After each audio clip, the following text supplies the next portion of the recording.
Of Dennis Nilsen's 15 victims, only one, a Canadian tourist, was missed. The rest were homosexual drifters who were looking for money, or love, or just a place to stay the night. Instead, they were killed to become the companion and sexual plaything of a prolific serial killer. Nilsen was born in Fraserburgh, a small town on the bleak northeast coast of Scotland, on the 23rd of November 1945. His father was a Norwegian soldier who had escaped to Scotland after the German invasion of Norway in 1940 and had married Betty White, a local girl, in 1942. The marriage did not work out and Betty continued to live with her parents. After a few years, the couple divorced. Dennis grew up with his mother, elder brother, and younger sister, but the strongest influence on his young life were his stern and pious grandparents. Their faith was so strict that they banned alcohol from the house. The radio and cinema were considered the instruments of the devil. Nilsen's grandmother would not even cook on the Lord's Day, and their Sunday lunch had to be prepared the day before. The young Nilsen was sullen and intensely withdrawn.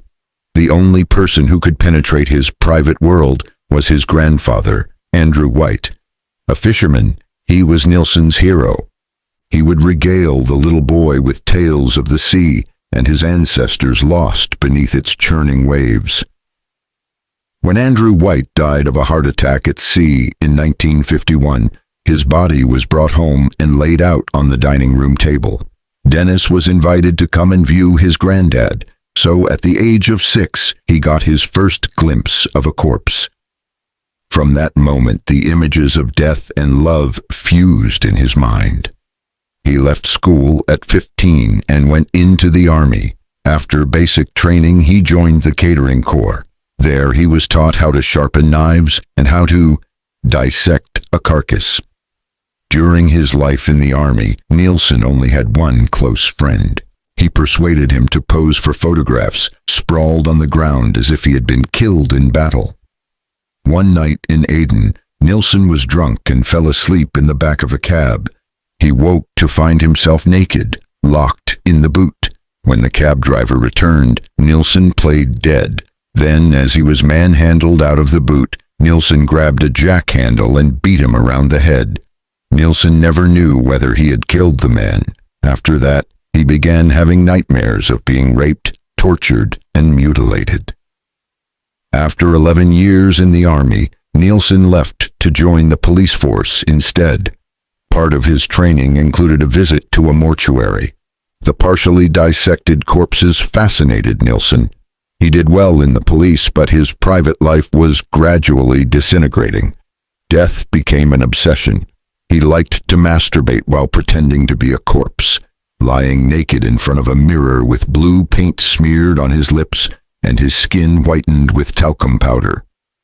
His incipient homosexuality began to bother him.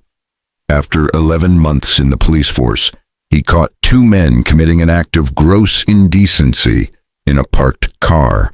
He could not bring himself to arrest them and decided to resign.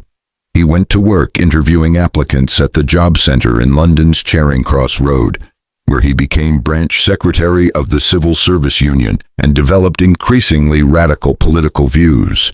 Nevertheless, his work was good enough to earn him promotion to executive officer at the job centre in Kentish Town, North London. Despite his professional progress, Nilsen was lonely and yearned for a lasting relationship. Since his teens, he had been aware of his attraction towards other men, but in the army and in the police force, he had somehow managed to repress it. In 1975, he met a young man called David Galashan outside a pub. They moved into a flat at 195 Melrose Avenue, Cricklewood, together with a cat and a dog called Bleep. Galashan, or Twinkle as Nilsen called him, stayed at home and decorated the flat, while Nilsen went to work. They made home movies together and spent a lot of time drinking and talking. But the relationship did not last, and when Galashan moved out, Nilsen was plunged back into a life of loneliness. On New Year's Eve, 1978, NILSEN met a teenage Irish boy in a pub and invited him back to Melrose Avenue. They were too drunk to have sex. When NILSEN woke in the morning, the boy was lying fast asleep beside him. He was afraid that when the boy woke up, he would leave, and NILSEN wanted him to stay. Their clothes were thrown together in a heap on the floor. NILSEN leant over and grabbed his tie. Then he put the tie around the boy's neck and pulled. The boy woke immediately and began to struggle. They rolled onto the floor, but NILSEN kept pulling on the tie. After about a minute, the boy's body went limp, but he was still breathing. NILSEN went to the kitchen and filled a bucket with water. He brought the bucket back and held the boy's head under water until he drowned. Now he had to stay. NILSEN carried the dead boy into the bathroom and gave him a bath. He dried the corpse lovingly, then dressed it in clean socks and underpants. For a while, he just lay in bed holding the dead boy. Then he put him on the floor and he went to sleep. The following day, he planned to hide the body under the floor, but rigor mortis had stiffened the joints, making it hard to handle. So he left the body out while he went to work. When the corpse had loosened up, NILSEN undressed it again and washed it. This time he masturbated beside it. He found he could not stop playing with the boy's body and admiring it. All the time NILSEN was playing with the corpse, he expected to be arrested at any moment, but no one came. It seemed no one had missed the dead boy. After a week living happily with the corpse, NILSEN hid it under the floorboards. 7 months later, he cut it up and burnt it in the back garden. NILSEN's first experience of murder frightened him. He was determined it would not happen again and decided to give up drinking, but NILSEN was lonely. He liked to go to pubs to meet people. Soon he slipped off the wagon. Nearly a year later, on the 3rd of December 1979, NILSEN met Kenneth Ockenden, a Canadian tourist, in a pub in Soho. NILSEN took the afternoon off work and joined Ockenden on a sightseeing tour of London. Ockenden agreed to go back to NILSEN's flat for something to eat. After a visit to the off-license, they sat in front of the television eating ham, eggs, and chips, and drinking beer, whiskey, and rum. As the evening wore on, disturbing feelings began to grow inside NILSEN. He liked Ockenden, but realized that he would soon be leaving and going back to Canada. A feeling of desolation swept over him. It was the same feeling he had had when he killed the Irish boy. Late that night, when they were both very drunk, Ockenden was listening to music through earphones.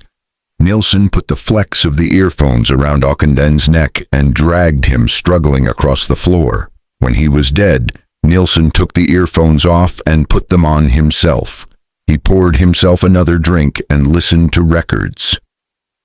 In the early hours, he stripped the corpse and carried it over his shoulder into the bathroom.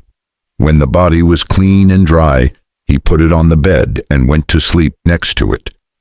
In the morning, he put the body in a cupboard and went to work. Evening, he took the body out and dressed it in clean socks, underpants, and vest. He took some photographs of it, then laid it next to him on bed. For the next 2 weeks, NILSEN would watch TV in the evening with Ockenden's body propped up in an armchair next to him. Last thing at night, he would undress it, wrap it in the curtains, and place the body back under the floorboards. Ockenden had gone missing from a hotel, and his disappearance made the news for a few days. Again, NILSEN was convinced that he was about to be arrested at any moment. People in the pub, on the tour bus, and in the local off-license had seen them together, but still there was no knock at the door. From then on, NILSEN felt that he could pursue his gruesome hobby unfettered. Obsession with bodies, NILSEN began to deliberately seek out victims. He would go to pubs where lonely young homosexuals hung out. He would buy them drinks, offer advice, and invite them back to his flat for something to eat. Many accepted. One of them was Martin Duffy. After a disturbed childhood, he had run away from home and ended up in London, sleeping in railway stations. He went back to NILSEN's and, after 2 cans of beer, crawled into bed. When he was asleep, NILSEN strangled him. Then he dragged Duffy's unconscious body into the kitchen, filled the sink, and held his head under water for 4 minutes. NILSEN went through the standard procedure of stripping and bathing the corpse. Then he took it to bed. He talked to it, complimenting Duffy on his body. He kissed it all over and masturbated over it. NILSEN kept the body in a cupboard for a few days. When it started to swell up, he put it under the floorboards. 27-year-old Billy Sutherland died because he was a nuisance. NILSEN didn't fancy him, but after meeting him on a pub crawl, Sutherland followed him home. NILSEN vaguely remembered strangling him. There was certainly a dead body in the flat in the morning. NILSEN did not even know some of his victims by name. He was much interested in them, only their bodies, their dead bodies. The seductions and murders were sad and mechanical, but once the victims were dead, they really turned him on. Just touching the corpse would give him an erection. NILSEN would go out to work perfectly normally. Then, when he got home in the evening, he would get his latest corpse out and play with it.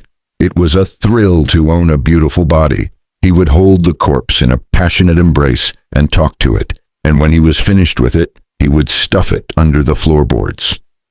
Some of his murders were terrifyingly casual. NILSEN found one victim, a 24-year-old Malcolm Barlow, collapsed on the pavement in Melrose Avenue. Barlow was an epileptic and said that the pills he was taking made his legs give way. NILSEN carried him home and called an ambulance. When he was released from hospital the next day, Barlow returned to NILSEN's flat. NILSEN prepared a meal. Barlow began drinking, even though NILSEN warned him not to mix alcohol with the new pills he had been prescribed. When Barlow collapsed, NILSEN could not be bothered to call the ambulance again and strangled him, then carried on drinking until bedtime. By now, the space under the floorboards was full of corpses, so the next morning NILSEN stuffed Barlow's body in the cupboard under the sink. As the place filled up, NILSEN decided it was time to move. There were 6 corpses under the floor, and several others had been dissected and stored in suitcases. He decided that he had better dispose of the bodies first. After a stiff drink, NILSEN pulled up the floorboards and began cutting up the corpses. He left the internal organs out in the garden. Birds and rats did the rest. The other body parts were wrapped in carpet and thrown on a bonfire, with a car tire on top to disguise the smell.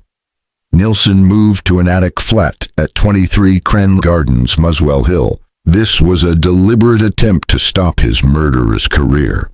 He could not kill people, he thought, if he had no floorboards to hide them under and no garden to burn them in. He had several casual encounters at his new flat, picking men up at night and letting them go in the morning unmolested. This made him feel elated. He had finally broken the cycle. But then John Howlett, or Guardsman John, as NILSEN called him, came back to Cranley Gardens, and NILSEN could not help himself. He strangled Howlett with a strap and drowned him. A few days later, he strangled Graham Allen while he was eating an omelet. The death of his final victim, Stephen Sinclair, upset NILSEN. Sinclair was a drifter and a drug addict. When they met, NILSEN felt sorry for him and bought him a hamburger. Back at Cranley Gardens, he slumped in a chair in a stupor, and NILSEN decided to relieve him of the pain of his miserable life. He got a piece of string from the kitchen, but it was not long enough. Then he got his one and only remaining tie and choked the life out of his unconscious victim. Killing in Cranley Gardens presented NILSEN with a problem. He was forced to dispose of the bodies by dissecting them, boiling the flesh from the bones, dicing up the remains, and flushing them down the toilet. Unfortunately, the drains in Muswell Hill were not built to handle bodies. The drains at 23 Cranley Gardens had been blocked for 5 days on the 8th of February, 1983.